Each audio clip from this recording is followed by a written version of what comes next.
Berapa banyak yang siap diberkati pada malam hari ini? Sorak-sorai sekali lagi bagi Tuhan kita. Mari kita datang dengan doa favorit kita di dalam nama Bapa dan Putra dan Roh Kudus. Amin. Datang dengan imanmu, katakan, today I receive all of God's love for me. Today I open myself to the unbounded, limitless, overflowing abundance of God's universe. Today I open myself to God's blessing, healing and miracles. Today I open myself to God's words so that I become more like Jesus every day. Today I proclaim that I'm God's beloved, I'm God's powerful champion, and because I am blessed, I'm blessing the world in Jesus' name. Amen. Come on.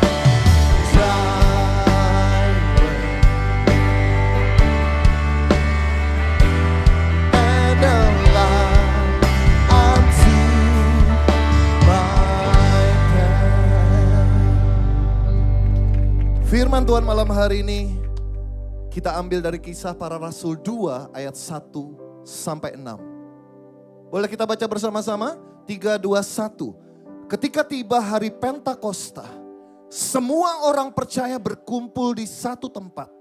Tiba-tiba turunlah dari langit suatu bunyi seperti tiupan angin keras yang memenuhi seluruh rumah di mana mereka duduk.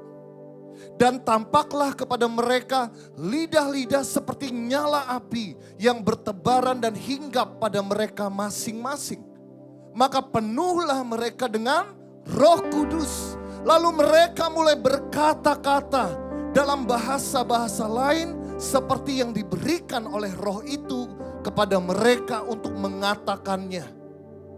Waktu itu di Yerusalem diam orang-orang Yahudi yang saleh dari segala bangsa di bawah kolong langit. Ketika turun bunyi itu, dikatakan apa? Berkerumunlah orang banyak. Mereka bingung karena mereka masing-masing mendengar rasul-rasul itu berkata-kata dalam bahasa mereka sendiri. Saudara, Pentakosta, sesuatu yang spektakuler. Kalau saudara bikin film itu keren banget. Pernah lihat? Tiba-tiba ada lidah api. Sesuatu yang sensasional, yang menarik. Sesuatu yang ajaib. Tahukah saudara, Pentakosta bukan berbicara hanya mengenai sesuatu yang sensasional.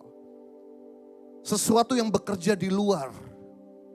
Tapi sesungguhnya Roh Kudus pada waktu itu, kalau saudara ingat, Yesus sudah menghembusi mereka dengan Roh Kudus. Dengan kata lain, para murid sudah menerima kuasa Roh Kudus. Tapi apa yang terjadi? Mereka tetap tinggal, mereka ketakutan. Karena mereka takut akan mengalami apa? Seperti yang dialami oleh guru mereka, ditangkap, dianiaya, bahkan dibunuh dan bisa kehilangan segalanya. Sesuatu yang terjadi ketika Pentakosta adalah kuasa Roh Kudus bekerja, melimpah. Sehingga apa yang terjadi? Mereka mendobrak ketakutan mereka. Mereka keluar dari keterbatasan mereka, saudara. Itulah Pentakosta yang sesungguhnya. Bukan berbicara mengenai hanya lidah-lidah api, sesuatu yang keren. Tapi Roh Kudus yang ada di dalam bergerak keluar. Membawa kita keluar dari comfort zone kita. Untuk apa? Seperti Romo tadi bilang. Untuk menjadi saksi. Pembawa kabar gembira. Bagi semua orang yang belum mengenal atau tidak percaya kepada Yesus. Di talk yang terakhir ini. Receive the Holy Spirit. Kita sudah menerima. Seperti halnya para murid. Tapi apakah kita berani keluar, mendobrak sesuatu yang tidak nyaman bagi kita. Sesuatu yang mengusik kenyamanan saudara dan saya. Bahkan mengorbankan apa yang kita miliki untuk kemuliaan Tuhan. Hari ini kita akan belajar lebih dalam lagi. Mari pejamkan matamu saat ini saudara. Kita arahkan hati kita sekali lagi. Tuhan, kami bersyukur dan bukan sebuah kebetulan kami berada di tempat ini. Engkau memilih kami seperti halnya para murid.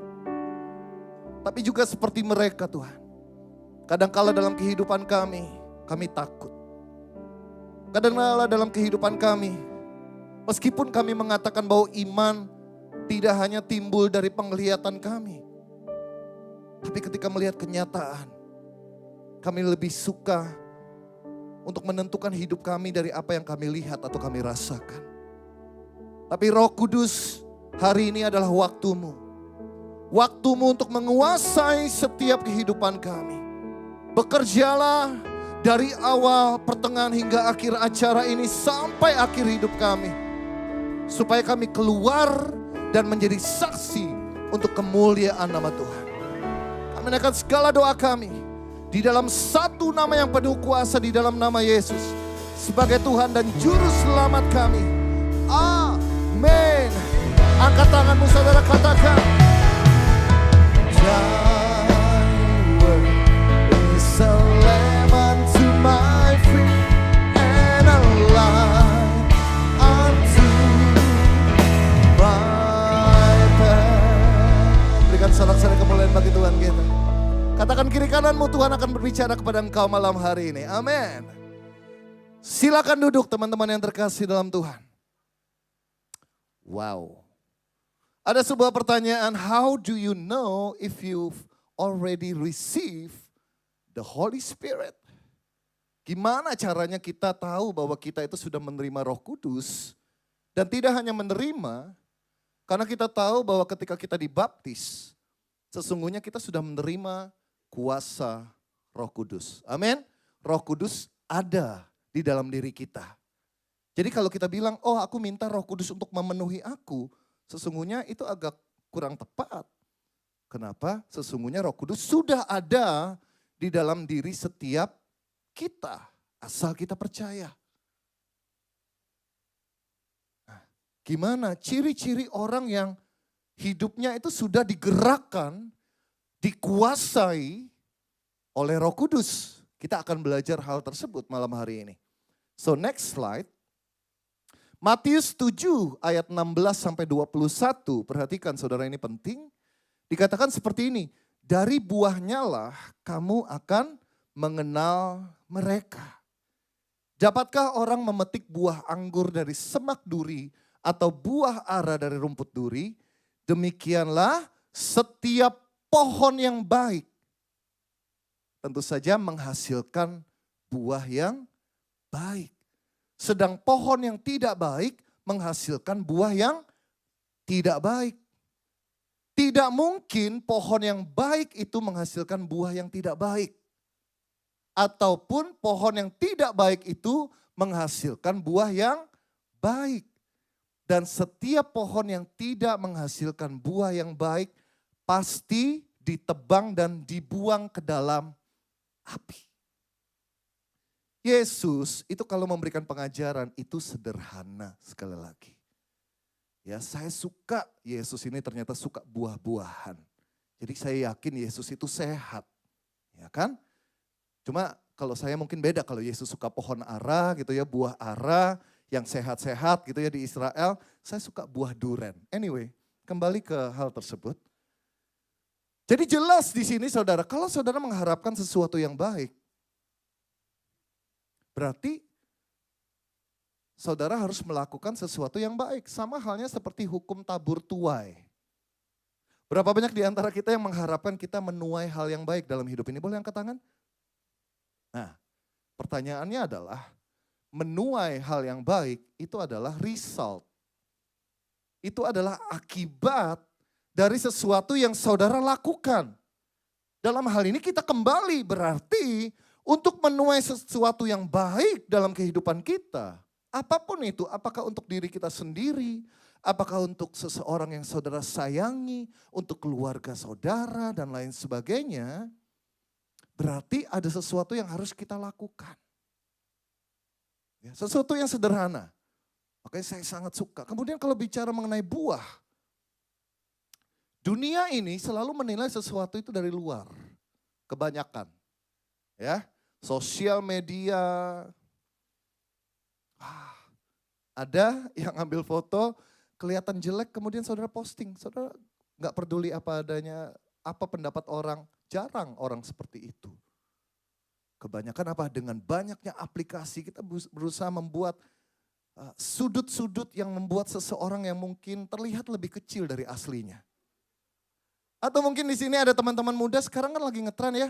Tinder, kemudian dating apps gitu ya, online. Karena minggu lalu itu ada 2 anak LOJF, mereka menikah, mereka mendapatkan pasangannya dari apps tersebut. Oh ini langsung tanya-tanya, apa appsnya? Bukan itu, kita kembali kepada firman Tuhan. Oke, single, perhatikan. Maksud saya adalah kadang kalau kita lihat, kenalan gitu ya, pernah ngalamin gak ya? Wih cantik banget, wih ganteng banget. Begitu ketemu, ya ternyata itu semua diedit saudara. Ada yang seperti itu. Dan kadang juga yang anehnya adalah kita itu tanpa kita sadari kita iri pada kehidupan orang lain. Karena kita melihat yang ditampilkan oleh orang tersebut sesuatu yang spektakuler, yang kita harapkan, yang kita inginkan. Dan kita kemudian melihat kehidupan kita, kemudian kita akhirnya tidak bisa bersyukur, bahkan mengeluh. Karena kita sekedar hanya melihat tanpa saudara tahu apa yang sesungguhnya terjadi pada kehidupan orang tersebut. Benar apa benar? Benar. Begitu lihat orang lain menang war Coldplay. Itu ya, kita waktu itu LOJ Worship berangkat ke Samarinda. Kita lagi sound check saudara. Ini ada sekumpulan penyanyi-penyanyi LOJ Worship. Mereka lagi duduk di meja, wah ini iPhone, ada iPad, mereka punya berapa gadget, itu semua lagi war tiket. Dan puji Tuhan gak ada yang berhasil. Karena pada waktu itu Tuhan sedang meluruskan motivasi mereka. Kamu melayani, kan lagi nunggu enggak saya bercanda. Ya kita gak boleh judge mereka, karena saya yakin dari semua tampang di sini semua ikut, ada yang menang? War? Wah ada 1, wow.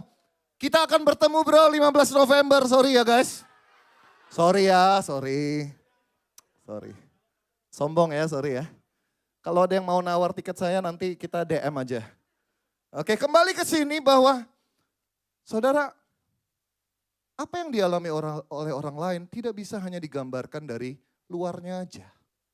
Demikian juga dengan buah. Kalau saudara berpikir, semua pohon mangga misalnya ya, itu buahnya kelihatannya sama dari luar. Tapi jenis mangga yang seperti apa yang saudara beli? Pasti saudara akan mengharapkan biasanya normalnya. Romo terima kasih Romo untuk pelayanannya. Jangan kapok ya Romo, berikan tepuk tangan dong untuk Romo Almo. Thank you Romo, kita ketemu lagi soon. Kembali ke buah mangga, saudara. Apa yang saudara expect ketika saudara mau beli? Biasanya cenderung kita akan cari yang manis. Betul enggak? Yang manis. Kadang-kadang kayak cici saya gitu ya, dia enggak suka yang manis, dia suka yang kecut-kecut dikit. Nah mungkin ada satu selera. Anyway, semua mengharapkan rasanya itu sesuai dengan apa yang kita harapkan. Nah, saya itu kadang-kadang 1 tahun sekali itu dagang kalau enggak mangga durian. Ini enggak sedang jualan ya. Saudara enggak perlu beli dari ini karena saya bukan lagi jualan. Tapi saya itu kadang, ini saya punya satu langganan di mana itu di Pasuruan. Saya jualan, wah tiba-tiba dia ada masalah. Karena suaminya meninggal, dia itu kayak enggak terima, dia enggak mau jualan mangga lagi. Dia sedih karena suaminya meninggal, saya lebih sedih lagi karena saya nggak bisa jualan. Nah saya coba untuk cari dari kebun yang lain. Saya beli 1 gitu ya. Bukan 1 biji ya saudara, lumayan. Beli 1 kardus, itu sekian ratus ribu. Saya coba dari 3-5 tempat. Herannya adalah mereka itu di lokasi yang kurang lebih areanya itu sama tapi beda. Wah pertanyaan saya, Berarti ada sesuatu di dalam tanah tersebut, unsur apapun itu atau perawatan apapun itu, pupuk yang digunakan, perawatan dan lain sebagainya, itu yang membedakan kualitas dari satu kebun dengan kebun yang lain. Nah, kalau kita lihat kehidupan kita, kalau saudara dikatakan bahwa Tuhan itu selalu berbicara mengenai kita menghasilkan buah. Bagaimana kita bisa menghasilkan buah Roh Kudus? Sesuatu yang baik. Masih ingat buah roh apa aja? Kasih, lemah lembut, sukacita, pengendalian diri dan lain sebagainya. Semua baik saudara.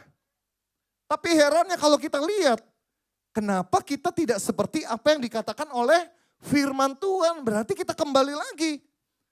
Selama ini apa yang kita serap untuk masuk ke dalam hati dan pikiran kita? Apa yang kita konsumsi selama ini? Sama halnya kalau saudara main sosial media, itu sekarang kan mainnya algoritma, betul ya? Ada seorang kemarin teman yang bilang, ini kenapa ya? Kok tampilnya cewek yang seksi? Berarti lu pernah ngeklik bro. Ayo. Gak mungkin tiba-tiba IG itu menampilkan sesuatu tanpa sebelumnya saudara pernah melihat hal tersebut. Betul gak? Contoh, kalau saya suka lihat teknik-teknik fitness gitu ya. Maka kalau saudara lihat IG saya nanti, itu yang keluar tiba-tiba yang berotot-berotot, itu lagi angkat beban dan sebagainya. It's okay, karena saya sering membuka hal tersebut dan itu yang ditawarkan kepada saya. Itu yang saya konsumsi, itu yang bikin saya termotivasi untuk saya terus berolahraga karena saya tahu ujung saya ingin sehat. Nah pertanyaannya, kalau kita berbicara mengenai jasmani dan rohani, kan aku bilang kalau kita aja pingin jasmani kita ini sehat. Caranya gimana? Ya hidup sehat, saudara olahraga. Ya, saudara makan makanan yang baik, bernutrisi untuk tubuh saudara, saudara istirahatnya cukup. Kalau jasmani aja saudara bisa berpikir seperti itu, rohaninya gimana? Apa selama ini yang saudara beri makan kepada Roh Kudus yang ada dalam diri kita? Nah, ini pertanyaan besar untuk setiap kita termasuk saya. Ya bersyukurlah kita berkomunitas seperti ini ya.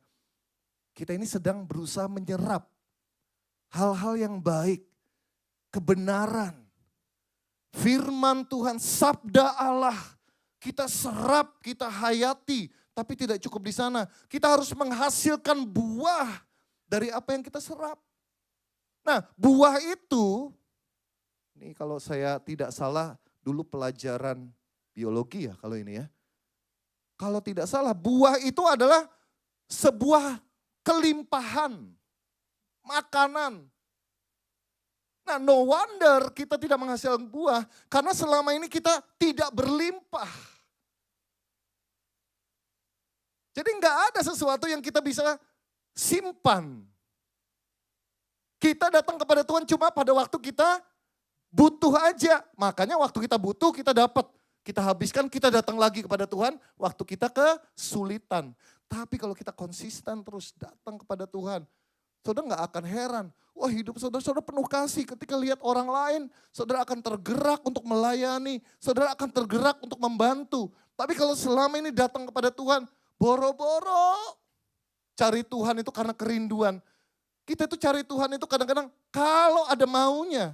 Kayak tadi, tawarin asuransi. Untuk Tuhan bukan manusia ya, kalau enggak mungkin Tuhan beli dong produkku gitu ya. Tuhan kan baik, ya aku beli. Sayangnya teman saudara bukan Tuhan. Jadi dari buahnya lah kamu akan mengenal mereka. Mereka itu siapa? Kita saudara. Pengikut Kristus, amin. Bukan setiap orang yang berseru kepadaku, Tuhan, Tuhan yang akan masuk ke dalam kerajaan surga. Melainkan dia yang melakukan kehendak Bapakku yang di surga. Saya ada satu cerita. Kemarin pada waktu kita persiapan gitu ya untuk bangun VIS Surabaya. Ada teman-teman VIS Surabaya yang berkunjung ke Jakarta. Singkat cerita, pada sore hari itu saya lagi ngajak satu orang sekeluarga gitu ya untuk pergi makan kepik dari rumah saya.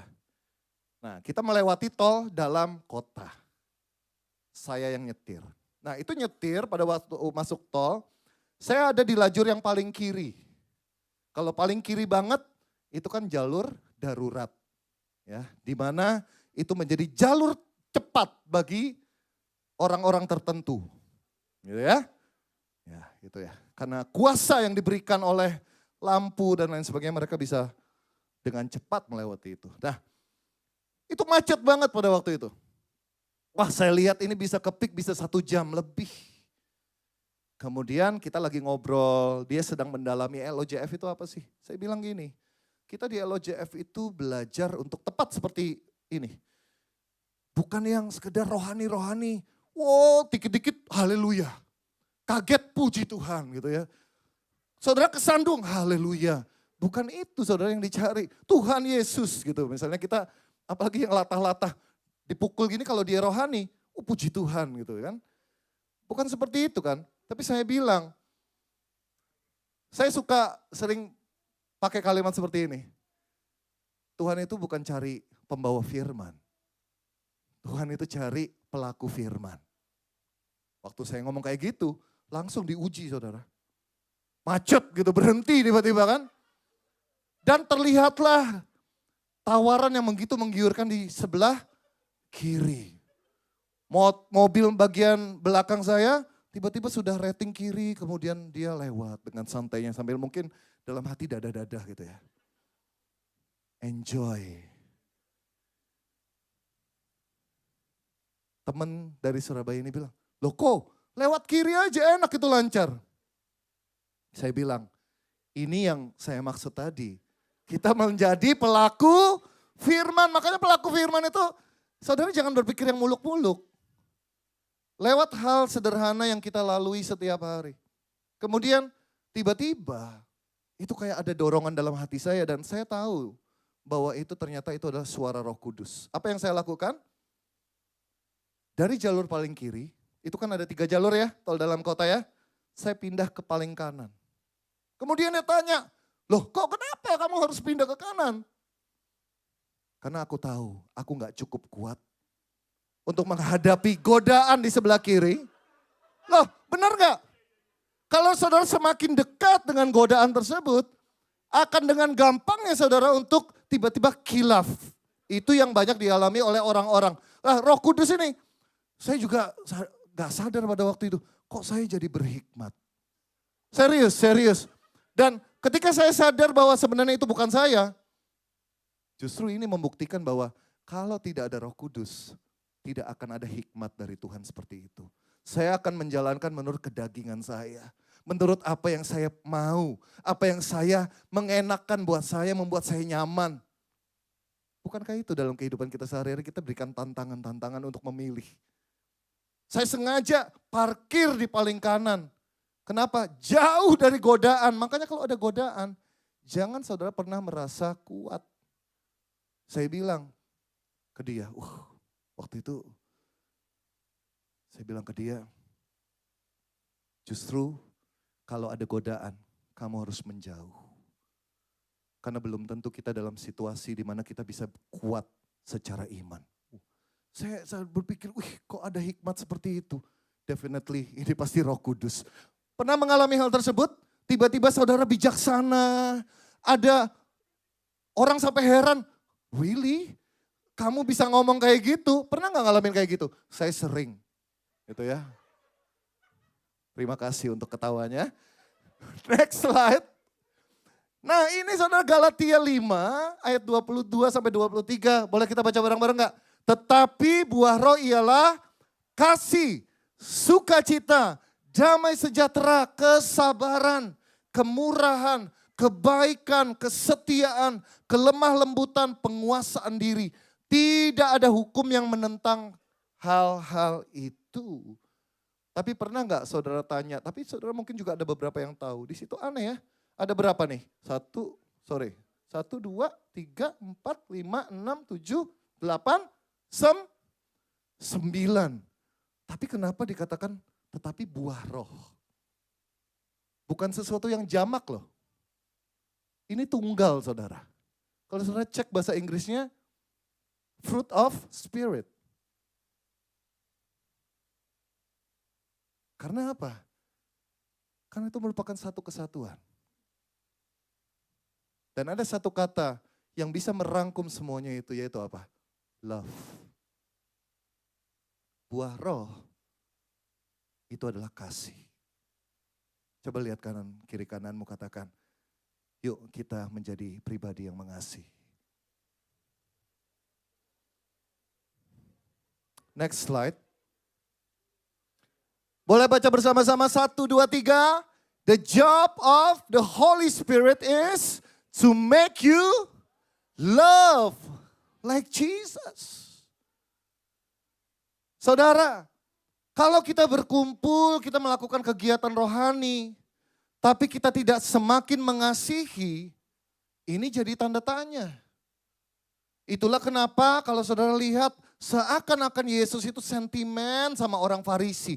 Padahal mereka melakukan hukum Taurat loh. Wah, mereka sangat ngerti hukum Taurat. Ini karena saya pergi ke sana, seperti yang saya ceritakan itu saudara, kan mereka ada pantangan-pantangan gak boleh makan ini, makan ini. Ini lebih strict lagi, pantangannya lebih banyak dari teman-teman kita yang muslim. Lebih banyak lagi. Yang gak boleh dimakan, banyak banget. Dan waktu itu saya ceritakan, ketika kita makan, kalau sampai waktu itu di satu restoran di hotel, kita nggak boleh diingetin sama tour guide kita. Kamu nggak boleh makan abon ya yang kamu bawa-bawa gitu ya. Begitu ketahuan, maka semua makanan yang ada di situ akan dibuang, mereka akan masak lagi. Sampai sebegitunya. Kurang apa juga? Coba. Orang Yahudi, orang Farisi seperti itu. Mereka melakukan. Tapi perhatikan bahwa tanpa kasih di dalamnya, maka saudara dan saya akan menjadi orang-orang Katolik yang sekedar melakukan kegiatan agamawi tanpa dasar yang benar.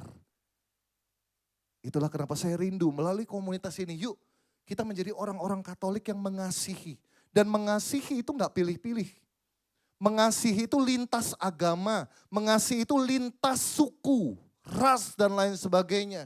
That's why I love Catholic. Karena Katolik itu artinya universal. Umum.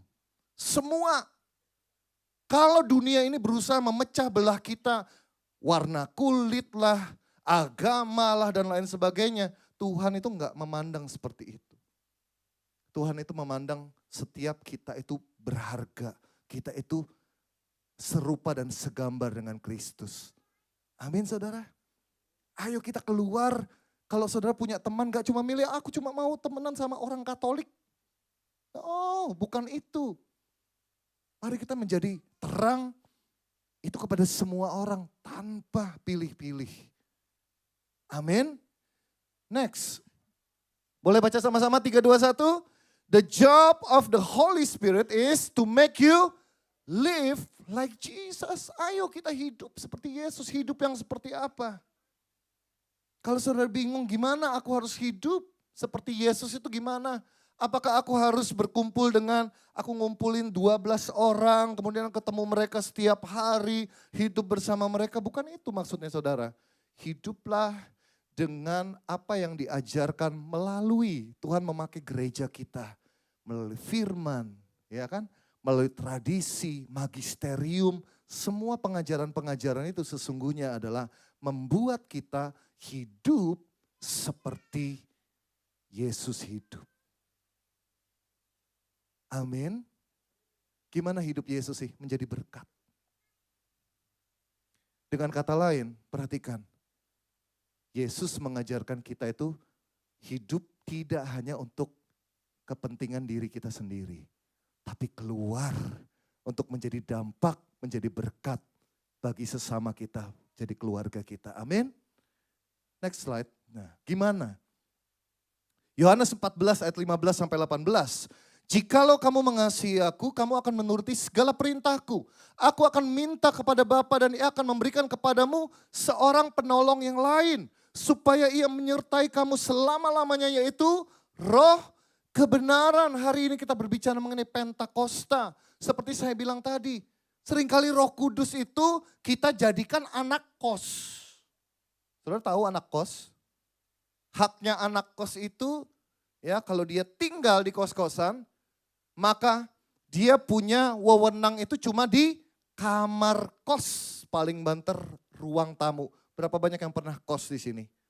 Saudara diizinkan untuk masuk ke ruangnya, kamarnya yang punya kos. Ada yang pernah diizinkan masuk? Nggak ada.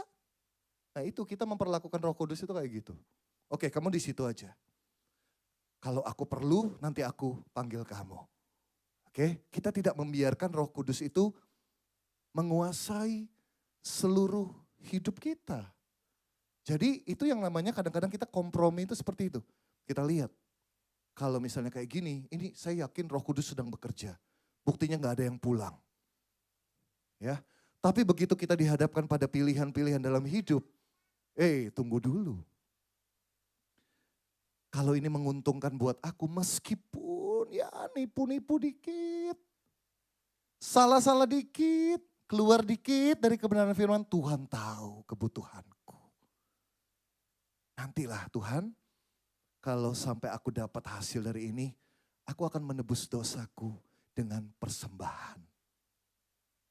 Loh banyak yang seperti itu saudara. Serius.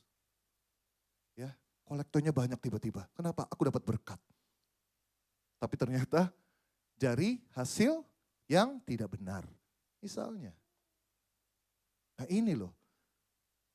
Jadi pelaku firman itu tidak hanya di kegiatan rohani. Jadi pelaku firman itu dalam kehidupan sehari-hari. Yang saudara lakukan, yang saudara hadapi. Apakah gampang? Susah. Dan Tuhan tahu itu, makanya dia bilang, dia meninggal kamu, aku tidak akan meninggalkan kamu sebagai yatim piatu. Aku datang kembali kepadamu dalam bentuk apa? Roh Kudus. Pentakosta itu yang mengaktifkan Roh Kudus yang sudah diterima oleh para rasul. Itu definisi Pentakosta, bukan sekedar lidah-lidah api seperti yang saya bilang tadi. Tetapi kamu mengenal dia sebab ia dikatakan apa? Ia menyertai saudara dan saya. Dan akan diam di dalam kamu. Wow. Nah, kalau ini cuma dibiarkan diam, tidak diberikan otoritas, Roh Kudus itu penurut. Kita masalahnya kita diberikan free will. Nah ini loh, bersediakah saudara memberikan free will saudara kepada Roh Kudus? Membiarkan dia mengambil kendali, memimpin saudara kepada kebenaran. Ini pertanyaan dan ini pilihan yang saudara harus pilih dalam hidup ini. Next slide. Yohanes 16:12-14. Masih banyak hal yang harus kukatakan kepadamu. Tetapi sekarang kamu belum dapat menanggungnya. Tetapi apabila ia datang, yaitu Roh kebenaran, ia akan memimpin kamu ke dalam seluruh kebenaran. Next slide. Ia tidak berkata-kata dari dirinya sendiri, tetapi segala sesuatu yang didengarnya, itulah yang akan dikatakannya dan ia akan memberitakan kepadamu hal-hal yang akan datang. Berarti kalau saudara baca ini, Roh Kudus itu bisa berkata-kata. Betul enggak? Roh Kudus bisa memberikan petunjuk kepada saudara, betul? Tapi mungkin banyak di antara kita yang tanya, gimana caranya kita bisa dengar suara Roh Kudus? Bagi seorang pasutri, bagi pasangan suami istri, ketika mereka tinggal, bergaul terus-menerus, mengenal satu dengan yang lain, suaminya baru di depan pintu aja batuk, sudah tahu itu suamiku. Gimana coba? Kenapa kok dia bisa tahu itu suaminya? Karena mengenal. Karena tahu suaranya kayak gini. Nah, Roh Kudus, gimana caranya? Next slide. Kuduskanlah mereka dalam kebenaran, firman-Mu adalah kebenaran. Nah tadi Romo tanya, berapa banyak yang baca firman? Merenungkan firman Tuhan. Baca renungan paling enggak tiap hari. Jawabannya makin lirih. Kemudian saudara kusuk berdoa. Enggak ada yang angkat tangan. Kenapa? Karena enggak ada yang ngaku. Selama ini kita tidak menjadikan firman itu sebagai makanan bagi roh kita. Nah, kalau enggak pernah dengar firman, ya enggak heran saudara tidak peka. Roh Kudus mungkin sudah berusaha teriak-teriak memberikan saudara petunjuk. Tapi saudara enggak kenal. Dan saudara enggak tahu. Yang saudara lebih kenal adalah kedagingan saudara. Makanya kedagingan yang mengambil alih dalam setiap keputusan-keputusan yang kita ambil dalam hidup ini. Dan kalau nanti berakhir buruk, sesuatu yang tidak baik terjadi dalam kehidupanmu, kemudian kamu menyalahkan Tuhan. Padahal Tuhan sudah kasih toolsnya, Tuhan sudah kasih petunjuk, tapi kita nggak lakuin. Tapi kita salahin Tuhan. Udah aku nggak agama-agamaan lagi.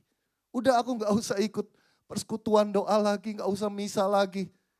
Akhirnya kita mutung saudara. Mari kita belajar mengerti, bergaul. Karena buah roh tadi juga hasil dari bergaul dengan Roh Kudus. Bergaul dengan kebenaran firman.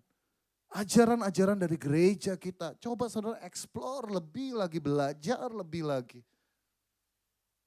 Coba ambil porsi, berikan waktu untuk saudara nuris kehidupan rohanimu. Supaya hidup, rohmu ini hidup. Dan itu menguasai hidup saudara dan saya. Amin. Next slide. Contoh yang terakhir adalah Petrus. Pemusik boleh naik, tim pujian. Saudara tahu Petrus? Saudara kenal Santo Petrus? Saya nggak kenal, tapi saya tahu. Kalau kita lihat ceritanya, saudara, Petrus ini kan nelayan, seseorang yang kasar, seseorang yang tidak punya pendidikan yang tinggi, beda dengan Paulus dan yang lain juga. Tapi herannya adalah dia dipilih untuk menjadi bapa gereja. Nah, kalau kita lihat flashback sedikit, ketika Yesus ditangkap, ketika Yesus diadili, ada wanita yang melihat dan bertanya, bukankah engkau murid orang itu? Dia lupa. Yesus sebelumnya sudah mengingatkan, tetapi kamu akan menyangkal aku 3 kali sebelum ayam berkokok. Jadi yang tiga kali menyangkal atau ayam berkokoknya? Menyangkalnya. Saya cuma memastikan. Jangan-jangan saudara, ayam berkokok 3 kali. Petrusnya menyangkal sekali, jangan-jangan seperti itu. Ini cuma ngetes apakah saudara baca firman apa enggak. Kembali ke sini. Petrus menyesal luar biasa pada waktu itu. Dan ketika Yesus akhirnya mati di atas kayu salib, Petrus kembali kepada kehidupan lamanya. Menjadi seorang nelayan. Dan peristiwa itu terjadi ketika Yesus menampakkan diri. Dan peristiwa yang sama ketika Yesus memanggil Petrus untuk pertama kali, apa yang terjadi peristiwanya? Mereka berusaha mencari ikan tapi mereka tidak menemukan. Dan Yesus mengatakan, tebarkanlah jalamu. Akhirnya mereka mendapatkan ikan yang banyak luar biasa. Dan Petrus itu sampai nyebur, renang, berlari untuk mendapatkan Tuhan. Dan peristiwa yang saudara harus baca pada waktu itu. Yesus sedang membakar ikan. Enak ya, Yesus ini fun. Suka makan, suka jalan-jalan, tapi hidupnya benar. Kita suka makan, tapi hidup kita gak benar. Kembali ke sini. Saya sampai gak konsen karena terlalu banyak bercanda. Yesus menanyakan kepada Petrus pada waktu 3 kali. Apakah engkau mengasihiku? Nah, kalau kita baca bahasa Indonesia, seakan-akan kayak, Yesus, are you okay? Kamu menanyakan hal yang sama 3 kali. Tapi kalau bahasa Yunani kan beda ya. Apakah engkau mengasihi aku? Yang pertama, apakah engkau agape aku? Agape itu kasih yang tidak bersyarat. Unconditional love. Itu melambangkan kayak kasih Allah kepada manusia, saudara. Tapi jawab Petrus apa? Tuhan, Engkau tahu sesungguhnya aku filia kamu. Aku mengasihi Engkau, tapi gak bisa kayak kasih agape. Yesus tanya lagi untuk yang kedua, Petrus, apakah engkau agape aku? Petrus menjawab, Tuhan, sesungguhnya Engkau tahu aku filia kamu. Perhatikan, pertanyaan yang ketiga. Yesus itu menghargai kejujuran dari Petrus. Karena Petrus lihat masa lalunya. Wah, daripada aku ngomong banyak, oh dia kan orang yang paling wah. Tapi kenyataannya dia mengingkari gurunya. Betul nggak? Petrus belajar dari masa lalu, dari kesalahannya. Itulah kenapa Tuhan itu mau menyamakan level kepada kita manusia. Dia tanya kepada Petrus, Petrus apakah engkau filia aku? Petrus jawab, Tuhan, Kau tahu sesungguhnya aku filia kamu. Yesus bilang apa? Gembalakanlah domba-dombaku. Itu peristiwa yang terjadi sebelum Pentakosta. Tapi lihat, Pentakosta membawa Petrus keluar dari apa yang dia ucapkan lebih. Roh Kudus membuat dia berani untuk menyaksikan kebenaran. Dan di saat yang terakhir, saudara. Next slide. Next. Ini gambar ketika Petrus, paus pertama kita, gereja kita, mati. Dia bilang, aku gak layak kalau aku disalib seperti Tuhan Yesus. Jadi dia milih disalib terbalik. Aku gak layak. Perhatikan, dia yang sebelumnya bilang, aku cuma filia kamu Tuhan, aku gak bisa agape. Tapi dia mengakhiri hidupnya dengan kasih agape. Apa yang dia dapat? Bukan harta benda manusia atau apapun. Mungkin sekarang Petrus dikenal menjadi sosok yang luar biasa. Tapi dia gak menikmati hal tersebut. Dia sudah mati duluan, saudara. Tapi dia tahu bahwa hidup ini hanya sementara. Ketika Roh Kudus itu mengambil alih kehidupan saudara dan saya, Dia yang akan membawa kehidupan kita ini kepada kebenaran. Di mana hal itu sekarang di dunia ini sulit untuk ditemukan. Saya undang saudara untuk bangkit berdiri.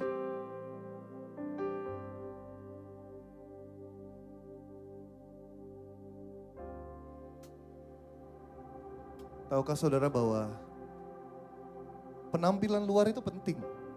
Oh, saya suka baju-baju yang keren gitu ya. Sneakers, rambut yang makanya dandan gitu, it's okay. Saya juga posting-posting sesuatu pasti juga sesuatu yang baik dan lain sebagainya. Sesuatu dari luar kelihatan baik, it's good. Tapi lebih baik lagi, apa yang terjadi di dalam diri kita, di dalam hati kita. Tadi kita menyanyikan sebuah lagu penyembahan, pujian, From the Inside Out. Bagaimana kita bisa menyembah Tuhan? Itu bukan cuma angkat tangan kayak gini. Kadang it's fake, karena kita cuma ikut-ikutan. Oh, ini di LOJFO biasanya harus loncat-loncat ya, tanpa saudara mengerti artinya. Oh, angkat tangan ya, ngapain angkat tangan? Ya udah aku ikut biar aku nggak kelihatan awkward. Tapi itu tidak didasari dari apa yang terjadi di dalam. Karena Tuhan melihat itu yang dalam ini saudara, penyembahan berbicara sesuatu yang terjadi di dalam hatimu. Selama ini apa yang menguasai hati saudara? Apakah kebenaran atau kedagingan? Apakah Roh Kudus atau kehidupan duniawi kita?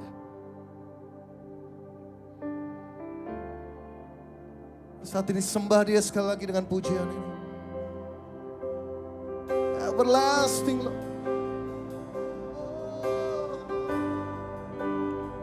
Open our heart, open our soul, we sing. Come on.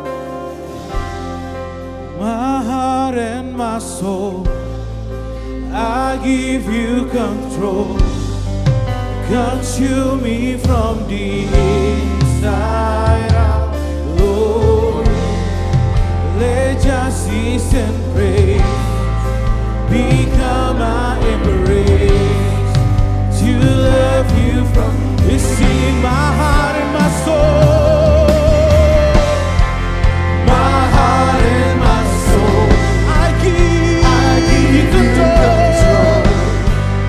Consume me from the inside out. Let justice and praise. Let justice and praise